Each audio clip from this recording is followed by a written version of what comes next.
Hello guys! Hello Pisces! Welcome dito sa aking channel, Kapalaran 888. Pasensya na pala Pisces kasi ngayon lang tayo nakapag-read dahil wala tayong internet. So, I hope na naandyan pa rin kayo Pisces. Okay, so ito ay para sa inyo. Sa general reading siya. Ito yung last 2 weeks of March of 2025. Ano ba ang mga posibilidad na mangyari? Ano ba ang pwede na guidance or pwedeng ibigay sa'yo ng universe through tarot cards? Okay. Pisces, I hope na naandyan ka pa rin.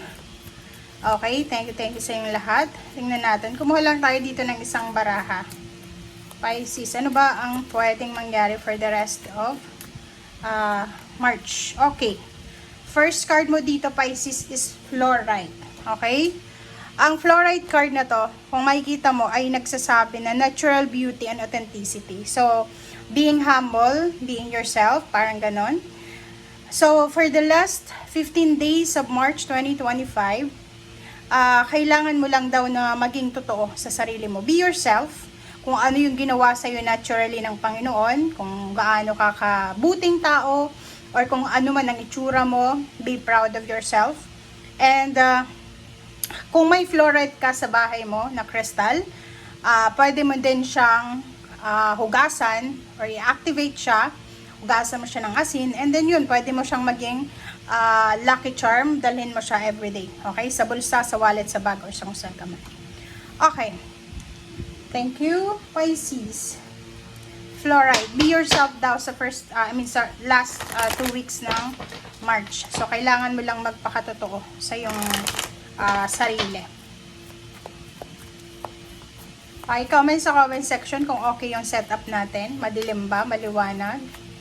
Pasensya na guys. Hindi natin matimpla ngayon ang ating liwanag. Okay. Pisces.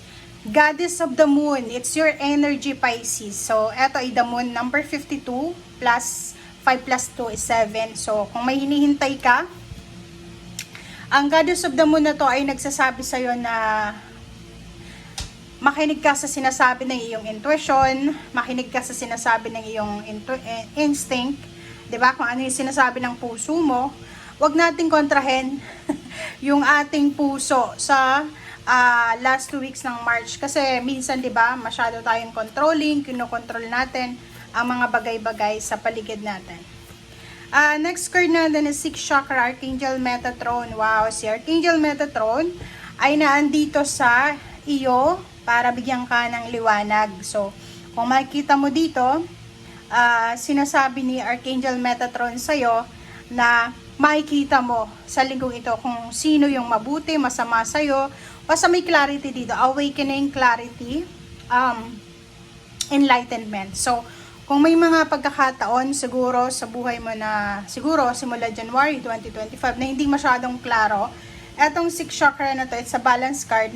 4 is a balance card, stability and balance siya, security. So, sinasabi sa ni Archangel Metatron na ibibigay niya kung ano ang nararapat na balanse, kung ano yung nararapat na stability sa buhay mo. So siguro maraming panahon, maraming buwan, taon na hindi stable yung buhay mo. Yung parang masaya, malungkot, parang gano'n. But starting this last 2 weeks of March, sinasabi ng baraha sa'yo dito na ito na yung simula ng kumbaga liwanag, clarity. Ito na yung simula ng kung ano bang kailangan ng liwanag sa buhay mo. Okay? So yung iba sa inyo dyan, na Pisces na parang nawawala na ng pag-asa kasi parang feeling nyo wala ng pag-asa. Dito sa barahang ito, sinasabi sa inyo na huwag kayong mag-alala kasi darating na, okay? Kung dati ay like nag-a-apply ka ng trabaho, parang walang clarity, hindi mo malaman kung natanggap ka ba, fail ka ba. But this last 2 weeks of March, makikita mo na talagang direkta. Kung hindi ka matanggap, sasabihin sa'yo hindi ka natanggap. Kung talagang nakuha mo, makukuha mo. Okay?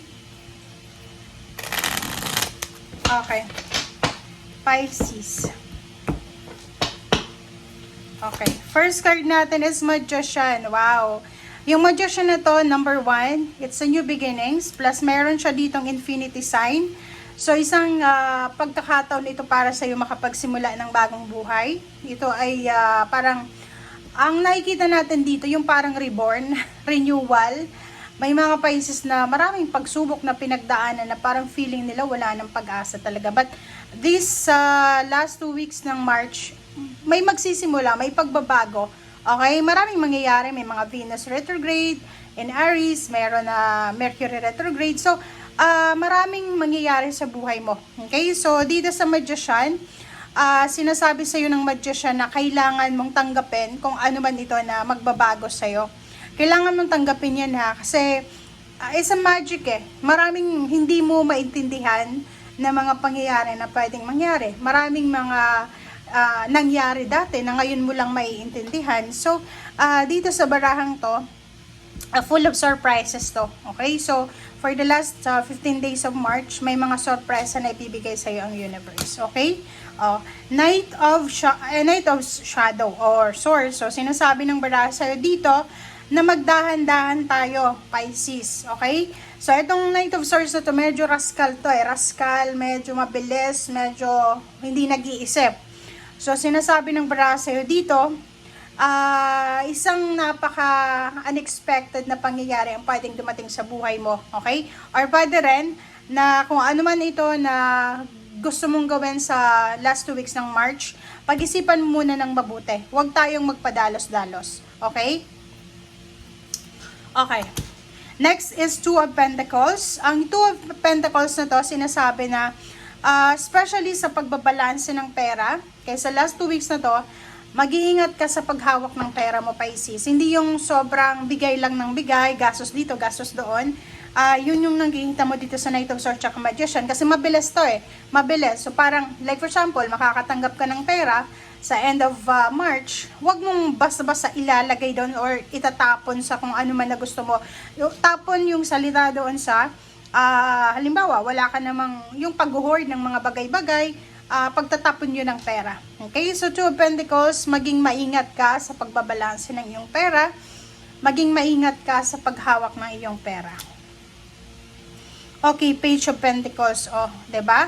So, sinasabi sa'yo dito ng Page of Pentacles na, kailangan mong mag-save para sa future mo. Okay? Kailangan mong mag-save para sa future mo, and at the same time, sinasabi ng baraha na kung ngayon pa lang, okay, simula ngayong March, magtitipid ka na, babalansehin mo na lahat. Sinasabi sa'yo dito ng Page of Pentacles na maybe in the future, hindi ka mawawalan. Okay? So parang ganun lang. Kung ngayon, pag-iingatan natin ang pera natin, syempre, sa hinaharap, sa Page of Pentacles, talagang meron tayong ipon na makukot-kot. Okay?